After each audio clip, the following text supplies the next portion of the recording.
Hello and welcome. Thanks for joining us. I'm Mohan Priya and you're watching Updates at Noon. Our headlines this afternoon.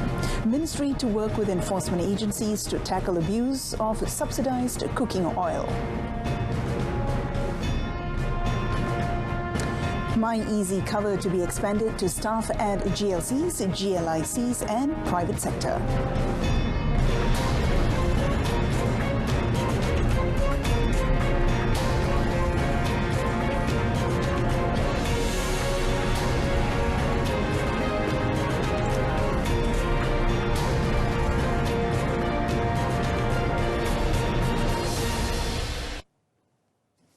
The Domestic Trade and Consumer Affairs Ministry, KPD and HEP, will seek assistance from the relevant agencies to help with its enforcement to prevent leakages of cooking oil supply in the country. Its Minister, Datuk Sri Alexander Nantalingi, said the agencies that would be roped in include the police and armed forces. The ministry revealed that to date, KPD and HEP had seized cooking oil in 1 kilogram polybags worth 1.6 million ringgit since January.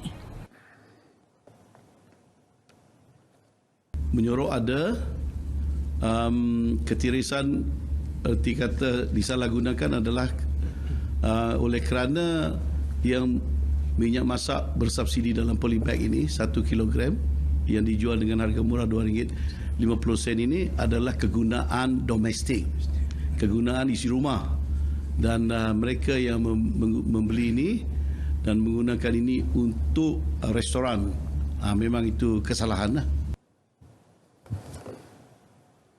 The government has approved a discount of 40% and extended the payment period for compounds imposed on tourism operators and tour guides until 30th September. It is part of the government's initiatives to help the tourism industry players still affected by the COVID-19 pandemic. Ministry of Tourism, Arts and Culture, MOTAC, in a statement said tourism operators and tour guides who failed to renew their licenses were also exempted from being compounded during the period. However, all operators should ensure that a complete license renewal application is submitted within 30 days after the license expiry date.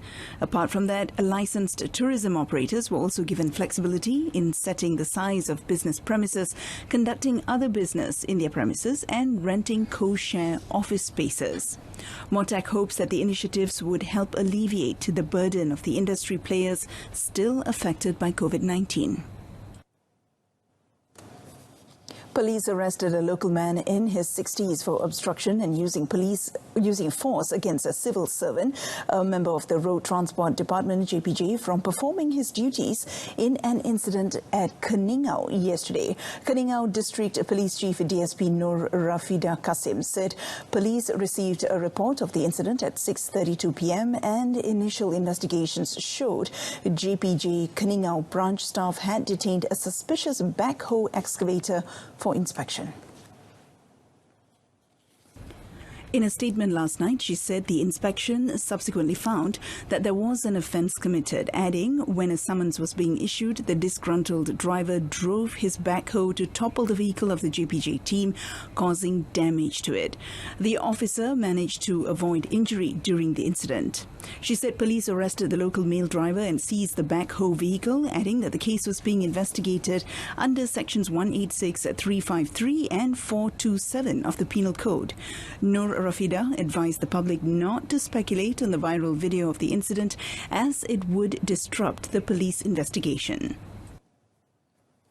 Police have arrested 3 Nigerian men in Klang for allegedly smuggling subsidized cooking oil to their country by concealing the commodity in kettles and rice cookers meant for export.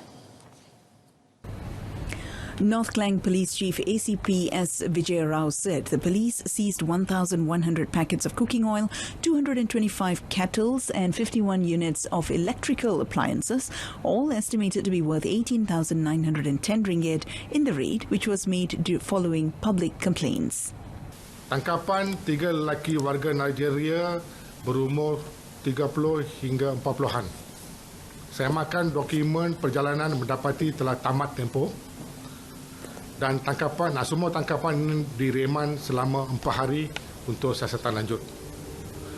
Jadi modus operandi kumpulan ini adalah dengan membeli paket minyak masak subsidi kerajaan dari orang tempatan dan dipacking semula sebelum dihantar ke negara Nigeria. The North Klang Police Chief added that the police believe the high price of cooking oil in Nigeria prompted the suspects to smuggle the items. Investigations are currently being carried out to determine the amount of cooking oil smuggled out.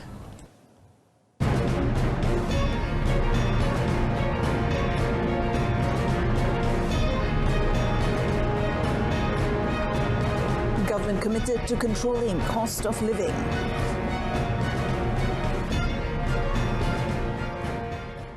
My Easy Cover scheme, which was introduced to help government staff pay their car insurance in installments, will be extended to those working in government-linked companies, GLCs, government-linked investment companies and the private sector soon.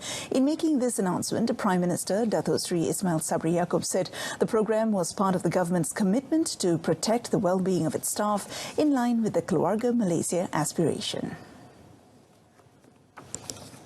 Pembiayaan insurans keluarga Malaysia myeasycover.com memanfaatkan kira-kira 1.6 juta penjawat awam dan ia bercirikan yang pertama kemudahan pembaharuan polisi kenderaan dan cukai jalan melalui pembiayaan tanpa faedah atau sifar peratus.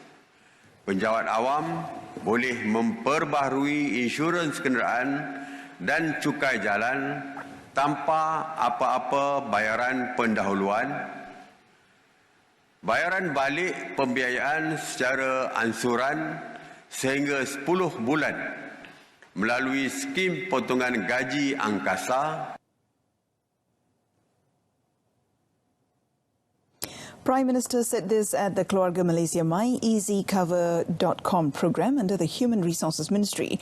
The Sharia compliance scheme was implemented through an 100 million ringgit allocation derived from the social security organisation SOCSO, My Angkasa Amanah Berhad and A-Tech Insure Sendirian Berhad.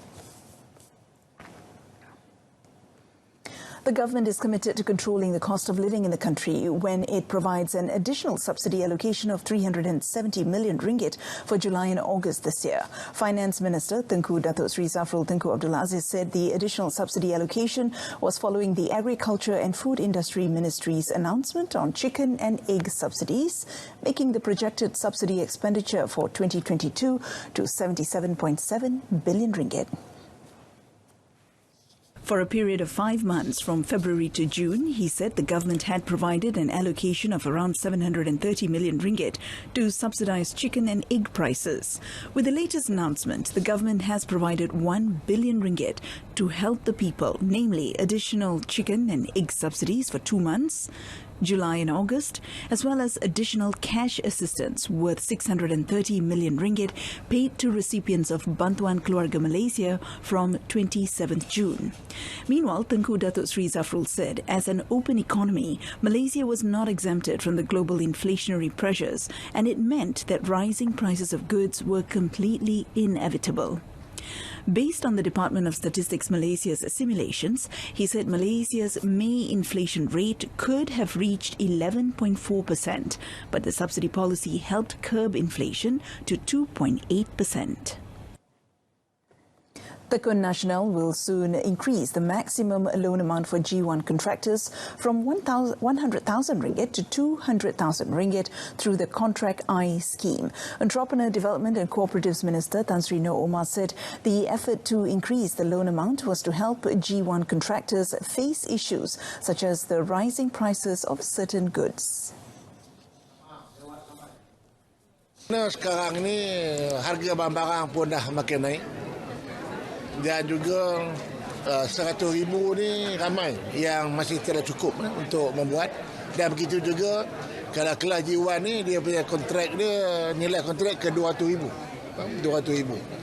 Jadi kita pun nak tolong G1. Jadi kalau kontrak G1 ni boleh dapat 200,000, takkan dulu kita bagi 1,000. Jadi sebab itu insya-Allah saya akan pada dasarnya dah lulus, hanya kita dapat tunggu kebenaran daripada Kementerian Kewangan dan saya akan bincang dengan Kementerian Kewangan supaya pinjaman ini boleh dinaikkan 200. Commenting further, Tan Sri Noh said in the first 6 months of the year, Tekun Nasional had provided loans through the Contract I scheme to 100,657 G1 contractors, involving a total cost of 111 million ringgit. There are currently 45,000 G1 contractors, most of whom are expecting projects from the government involving supplies and construction. The Public Service Department, JPA, has set up a special team to study the implementation of a 4-day working week following a request for a thorough analysis from various parties. Its Director General, Datuk Sri Mohammad Shafiq Abdullah, said the team will research on behalf of the government which sectors, as well as maximum and minimum working hours based on the Employment Act 1955, before making a decision. He said a lot of things have to be ironed out because there are many different kinds of jobs now, while working days and breaks will need to be examined.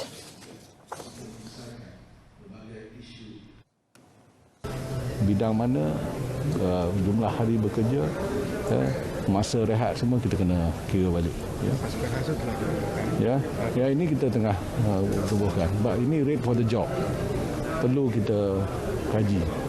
Dari segi return of investment, pelaburan dia, ya, boleh dilaksanakan atau tidak. Speaking to reporters yesterday, Datuk Sri Mohammad Shafiq said a few countries in Europe have implemented the 4-day working week, but only for certain jobs, while adding that the study won't take long. The 4-day working week took the spotlight in early June after it was implemented for 3,000 employees in 70 UK companies without cuts to their pay. Country Heights Holdings Berhad is allocating 100 million ringgit in capital expenditure, or capex, to expand and strengthen its wellness business segment, one of its top performing pillars during the COVID-19 pandemic. Group founder and major shareholder Tan Sri Lee Kim Yew said that the Malaysian government has been championing medical tourism even before the COVID-19 pandemic, and the group has done very well in this segment during the pandemic. According to Tan Sri Lee, there is a huge potential in the segment and the group aims to grow it by 3 or 4 times.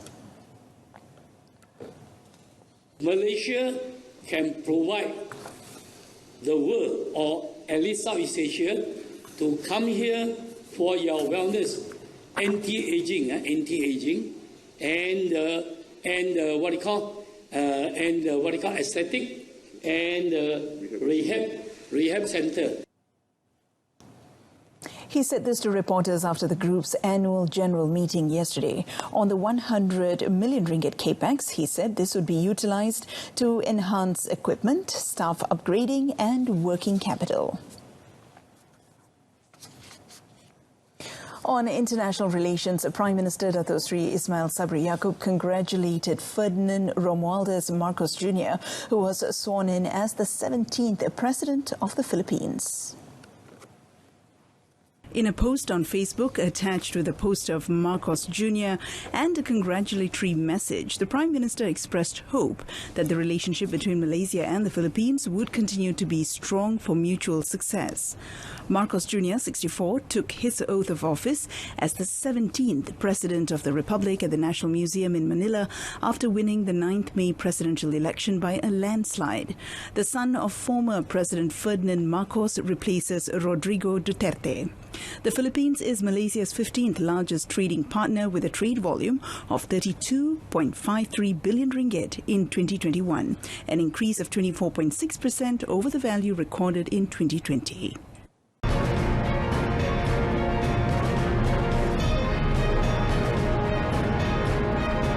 KL City, Kedah Darul Aman head to AFC Cup ASEAN Zone Semis.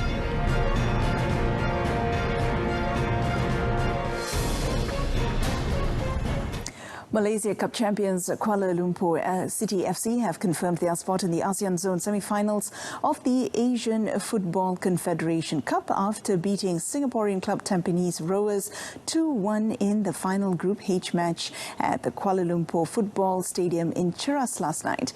Meanwhile, another Malaysian team, Kedah Darul Aman FC, also qualified for the semi-finals after thrashing Cambodian side Visaka FC 5-1 in the final Group G match at the Captain Iwian Dipta Stadium in Bali. KL City, who emerged runners-up in the group through the result, dominated the match early on before opening the score in the 15th minute through team captain Paulo Josu. Josu's free kick was saved by goalkeeper Muhammad Shazwan Buhari just after, but the skipper made no mistake as he scored his second in the 21st minute to give KL City a comfortable 2-0 lead. Tampines Rovers, coached by Gavin Lee, however, bounced back to close the gap ahead of the break with a Boris Kopitovic header in the 37th minute. KL City coach Boyan Hodak, meanwhile, gave credit to his boys who performed exceptionally as planned. Most important is at the end is team. Team is creating chances, team is defending together, team is attacking together. So most important is to go through. Last year was always like that. We are not team that have big stars. We are normally hard-working team. We never trash anyone 3-4-0, but we also not losing big margin. Malaysian divers Datuk Pandalela Renong and Nur Dabita Sabri secured a bronze medal in the women's 10 meters platform synchro event at the 2022 World Championships in Budapest, Hungary.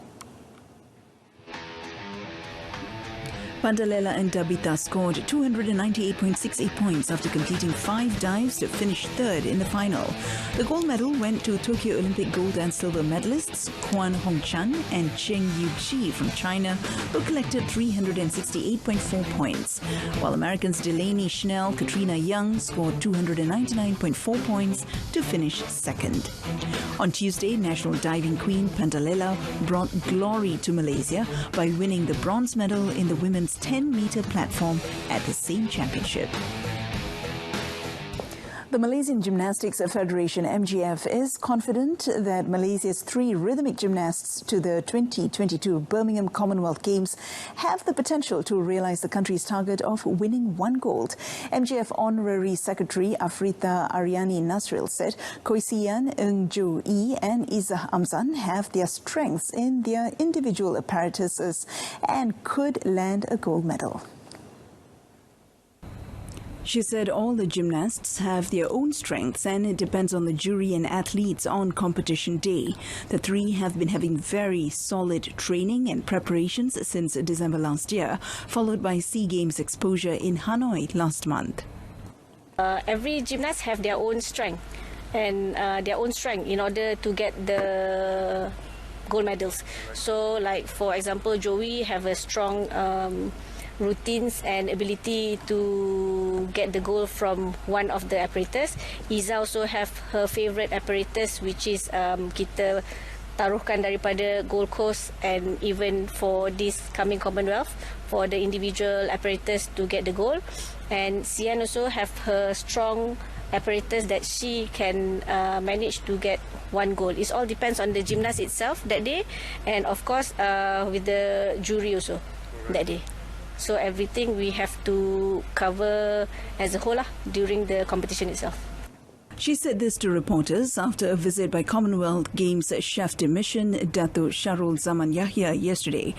Meanwhile, SEA Games gold medalist Si Yan said the national gymnastics squad would undergo their final centralized training in Baku, Azerbaijan, before going to the Commonwealth Games. The momentum will be very good if we are going to Azerbaijan camp because the environment and the facilities there is better than here. So we can make it better and make our choreography and routines better for the good preparation for Commonwealth Games.